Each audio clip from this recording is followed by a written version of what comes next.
Hello everyone and welcome back to the Belgian Beer Brothers channel. Today is our first iteration of the Lindemans gift crate that I received earlier this year, and I thought why not start with the classic amongst this crate, the Lindemans Kriek. We have talked about it a tiny bit earlier this week when we were talking about the Audieus Cuvée René, and I am not going to repeat the whole history of the brewery. If you want to hear that history, yeah, I'll probably put a link in here somewhere. But I will tell you a bit about the history of the Kriek Lindemans. Now, first off, before I record these videos, I do quite a bit of research. Oftentimes I already know quite a bit, just as often I don't know crap, so I have to do a lot of research. And today I stranded on the Wikipedia page of Kriek Lindemans, and let me tell you, do yourself a favor, don't visit that page, because I think there's only one or two sentences there that are actually right. Rather than that, talk to people, read some articles, check out the Lindemans website.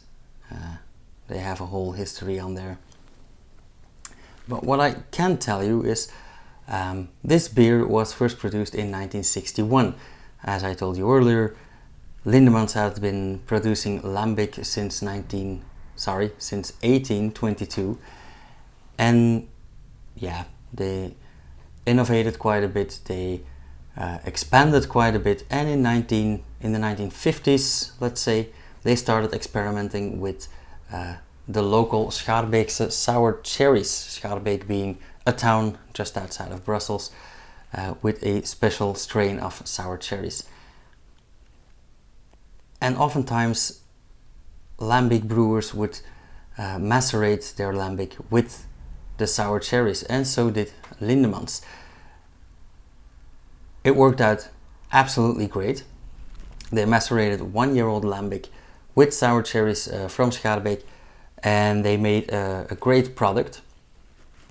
Only the Schaarbeekse Kriek did become more and more scarce, so in 1973 they had to find an alternative, and they found that in Scandinavian sour cherries, which seem to be quite like the Schaarbeekse cherries.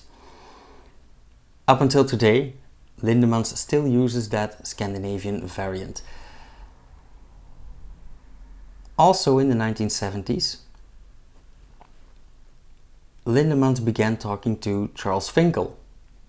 Charles Finkel of Pike Brewery in Merchant du Vin. And actually, if you look a bit online, it will be expensive, but you can still find the glasses, not this one, but the flutes and the Pécheresse glasses with Merchant du Vin printed on it. If you find one of those and yeah, you want to send it to me, great. But by all means, if you find one of those fairly cheap, pick it up. They're collector's items now. So in the 70s, mid-70s, Charles Finkel asks Lindemans to import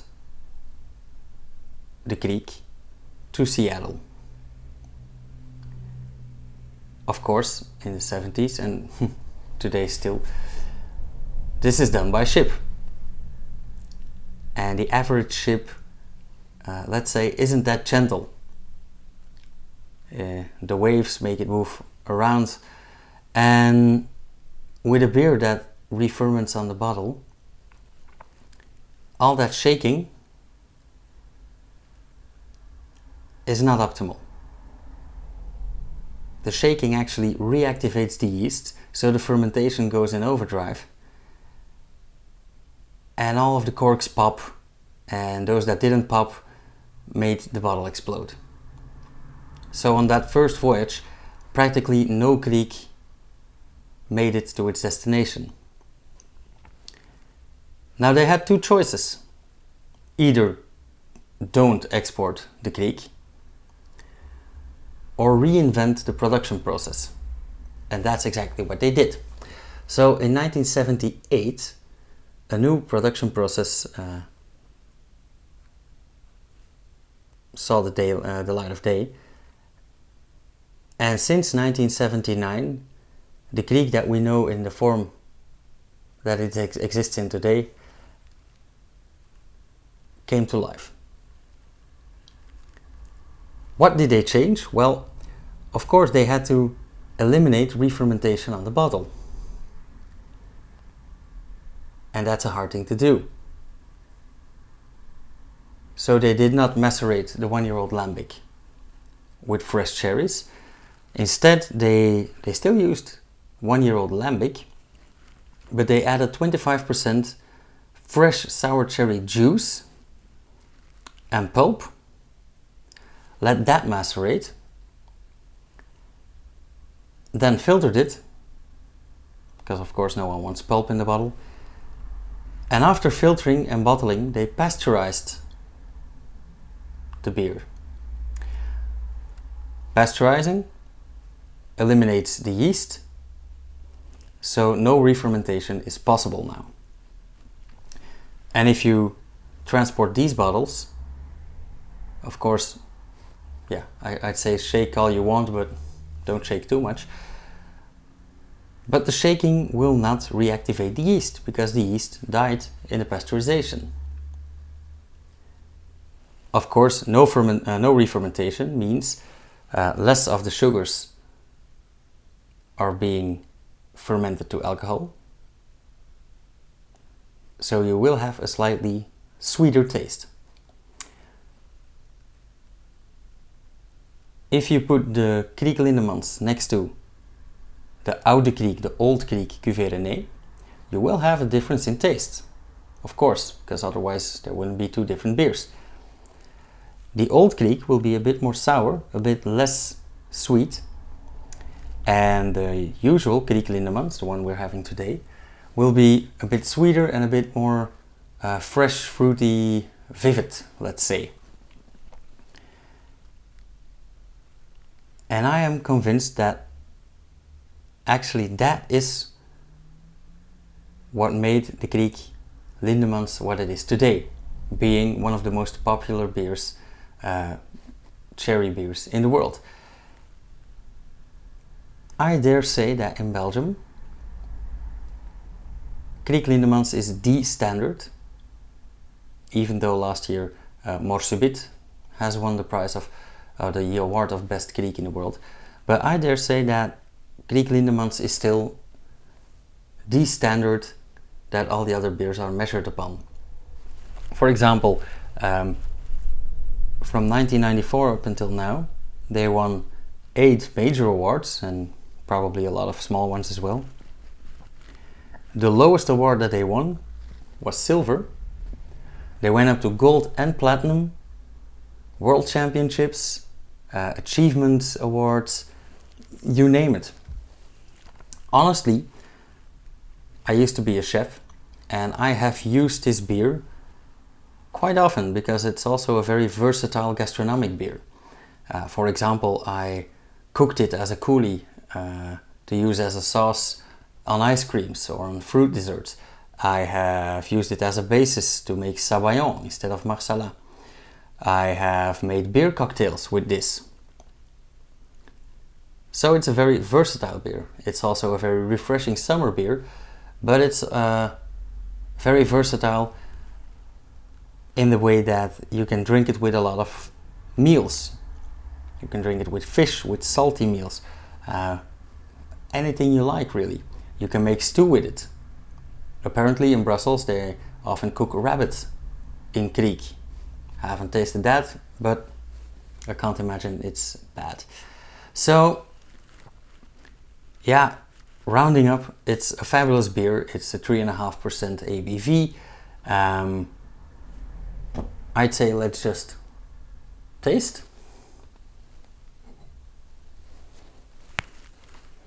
Of course I have my Lindemans glass because this is one of my mom's favorite beers and I tend to always have one in the fridge. So I am pretty familiar with it. Using the brand new bottle opener, of course.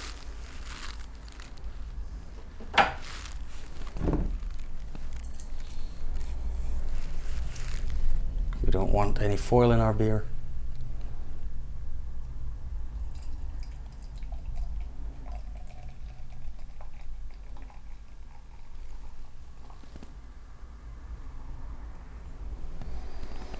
Immediately look at that color. It's a nice vivid ruby red with a bit of, yeah, a slight veil in there, slightly hazy. A nice head of foam, big finger, and it's, yeah, as you would expect, a bit off-white, rosy tinted off-white. Yeah, the smell is immediately sweet, fruity, again very strong. And of course cherries. What would you expect? Very sweet. Sweet and sour actually. This is, by the way, the rather new glass of Lindemans, because they used to have actually very round glasses. And I think since Brussels Beer Project came out with their glasses, all brands are, yeah, leaning towards that shape a bit more. We will talk about the Lindemans glasses a bit more later on this week.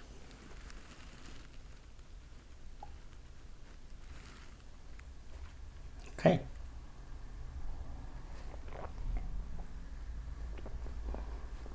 Oh well. It's been ages since I've had one of these. Exactly how I remembered it. Actually, honestly, it's been years.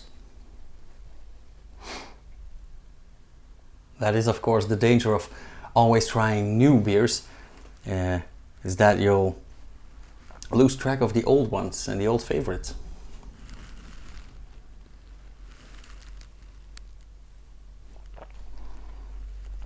Now, what I find a strong trait of Lindemans Kriek is that it is sweet and sour. I'm not a big fan of the beers that are too sweet, even the fruit beers. I like that sour tart edge, and this is perfectly balanced between sweet and sour. And you don't have that sweet sticky mouthfeel. Like,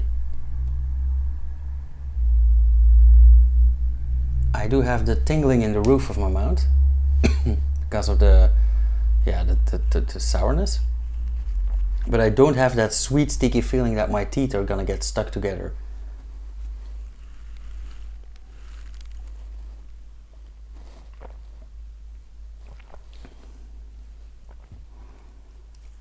Also a slight tingling in the throat. And even the aftertaste is more sour than sweet actually. And that's exactly why I loved using this beer in beer cocktails. Like if you mix this like in a ratio 1/3 of Kriek and 2/3 wheat beer, you have a very refreshing summer cocktail.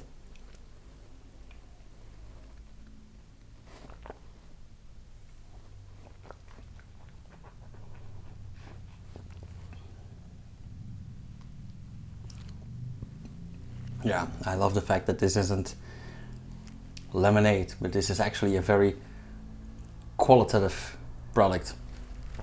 Actually, in fact, in 1985, beer writer Michael Jackson, I dare say one of the greatest beer writers we've ever known, named this beer as one of the world's 5 best beers ever. Not one of the 5 best fruit beers, not one of the 5 best Belgian beers, but one of the 5 best beers in general in the world. That counts for something, I believe.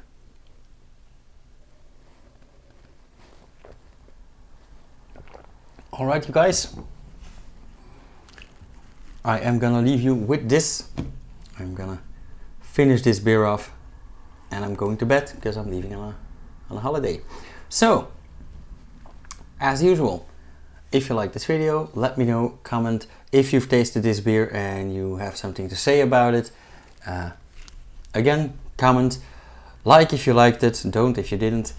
And yeah, if you want to see more of this crate or in general, subscribe, hit the bell icon, don't forget to do that because you will be notified then when I publish a new video.